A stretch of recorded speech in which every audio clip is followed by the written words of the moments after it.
Vingegaard reprend enfin du temps sur Pogačar, je vous débriefe la 19e étape du Tour de France.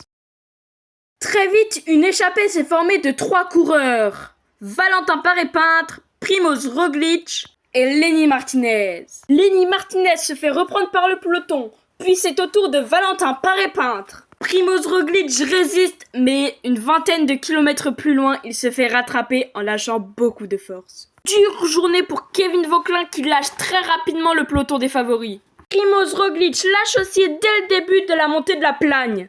À la moitié de la montée, c'est Timur Arensman qui attaque pour essayer de remporter une deuxième victoire d'étape. Mais un homme en a décidé autrement, Tadej Pogačar, qui place une attaque dévastatrice et 3 hommes suivent, Oscar Onley, Florian Nepovitz et Jonas Vingegaard. Mais une dizaine de kilomètres plus loin, c'est Oscar Onley qui lâche et qui peut dire adieu au maillot blanc et à la 3e place. Mais c'est au final Timur Arensman qui remporte cette 19e étape du Tour de France, derrière le Danois Jonas Vingegaard qui a battu Tadej Pogačar au sprint et grâce aux bonifications lui reprend 2 secondes. Voici le classement général après cette 19e étape du Tour de France.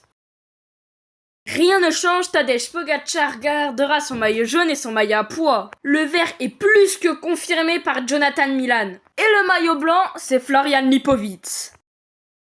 Gagner 2 victoires sur le même tour! Franchement, bravo! Florian Nepovitz a réussi à décrocher Oscar Onley de sa roue, bravo à lui. Malheureusement, Oscar Onley n'a pas su suivre Florian Nepovitz et les autres, dommage pour lui. Kevin Vauquelin finit 6 minutes derrière Timur Arensman, dommage pour lui. Grosse déception du jour, Primož Roglič a perdu les pédales dans le final, se place à 12 minutes. À demain pour l'avant-dernière étape du Tour de France.